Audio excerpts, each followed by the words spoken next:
Praise the lord. ఈరోజు వాక్యాంశము యెషయా గ్రంథం 43 అధ్యాయం 25 వచనం.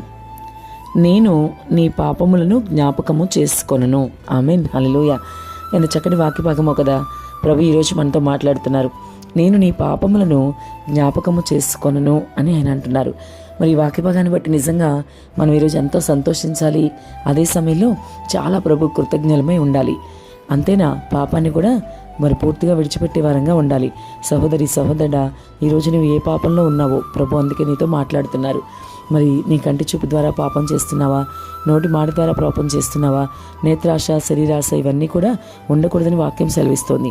ఎన్నిసార్లు చెప్పినప్పటికీ నువ్వు మారలేకపోతున్నావేమో, నీ హృదయంలో మార్పు రావట్లేదేమో. ప్రభు ఈరోజు అందుకే నీతో మాట్లాడుతున్నారు. ఏదైనా మనం పాపంలో ఉంటే కదా పాపం గురించి దేవుడు మాట్లాడతారు.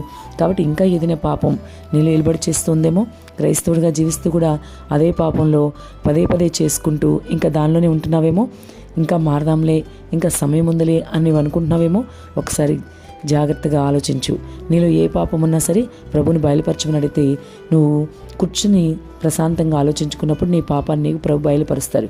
అప్పుడు నీలో ఉన్న పాపాన్ని నీవు విడిచిపెట్టొచ్చు. అయితే ఒకసారి గుర్తుంచుకోవాల్సిన విషయం ఏంటంటే ప్రభు ఏమంటున్నారు తెలుసా? నీకు భరోసా ఇస్తున్నాడు ఆయన. నువ్వెంతటి పాపివైనా నిన్ను క్షమిస్తానంటున్నాడు. ఇదిగో యెషయా 43:25 నుంచి ఆయన చెప్తున్నాడుగా, నేను నీ పాపంలోని జ్ఞాపకం చేసుకొను అంటున్నాడు. ఇది ఎంత చక్కని విషయం కదా. ఈ లోకంలో ఎవ్వరు కూడా నువ్వు పాపం చేస్తే నీకు శిక్ష వేస్తారు, నువ్వు తప్పు చేస్తే నీకు శిక్ష వేస్తారు. భర్త, భార్య, అన్న, తమ్ముడు, నాన్న, చెల్లి, ఎవరైనా సరే నీకు ఖచ్చితంగా శిక్షే పడుతుంది. కానీ ప్రభు మాత్రం నీ పాపాలు ఎప్పటికీ కూడా జ్ఞాపకం చేసుకొని అంటున్నాడు. చాలా సంతోషకరమైన విషయం కదా. కాబట్టి నీ ప్రతి పాపాన్ని కూడా వీపు వెనకాల వేసుకుంటాడు ఆయన. కాబట్టి నీవేం చేయాలంటే ప్రభుకి ఇష్టంగా ఉండు. మరి ఈ లోకంలో ఎవరు నేను క్షమించిపోయినా ప్రభు క్షమిస్తాడు. నీ పాపాలను ఇంకెన్నడూ జ్ఞాపకం చేసుకొని అంటున్నాడు. కాబట్టి ఇంకెన్నడూ పాపం చేయని వ్యక్తిగా నీవు ఉండు. మరి అటువంటి పాపం లేని జీవితం, పరిశుద్ధమైన జీవితం నీకు కలిగి ఉంటేనే ప్రభును చేరుకోగలుగుతావు. ఆయన రాజ్యాన్ని నీవు చూడగలుగుతావు, ఆయనతో ఉండగలుగుతావు. ఆయన నీవు చేయవలసింది ఏమనగా ఒక్కసారి నిన్ను ఆయన క్షమించాక మరలా ఆ పాపం జోలికి వెళ్ళకూడదు. ఒక్కసారి నీవు పశ్చాత్తాపడి పాపంను విడిచిపెట్టిన తర్వాత మరలా ఆ పాపం వైపు నువ్వు చూడకూడదు. నీవు పొరపాటున చేసిన పాపాన్ని ఆయన క్షమిస్తాడు, కానీ నీ ఉద్దేశపూర్వకంగా ఎటువంటి పాపం కూడా చేయకూడదు. అన్ని విషయాల్లో కూడా నీకైనా తోడుగా ఉంటాడు. పరిశుద్ధంగా నువ్వు జీవించాలని కోరుకుంటున్నాడు. ఆయన అంటున్నాడు కదా, నేను పరిశుద్ధులను కనుక మీరు పరిశుద్ధంగా ఉండండి అంటున్నాడు. కాబట్టి ఖచ్చితంగా నీవు పరిశుద్ధంగా ఉండవలసిందే.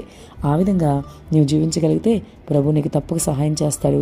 ఆయన నీ ప్రతి పాపాన్ని కొట్టివేసి నీకు సంతోషాన్ని ఇస్తాడు. నిన్ను అన్ని విషయాల్లో క్షమిస్తాడు. ఒక్కసారి నిన్ను ఆయన క్షమించిన తర్వాత మరెన్నడూ ఆయన నీ పాపాన్ని జ్ఞాపకం చేసుకోడు.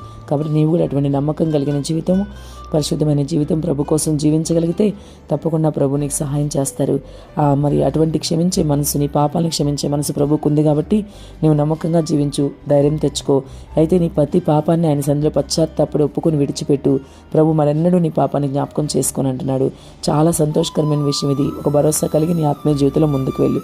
నీ పాపాన్ని క్షమించి నిన్ను హక్కున చేర్చుకునేవాడే యేసు అని నువ్వు గమనించు. ఆమేన్.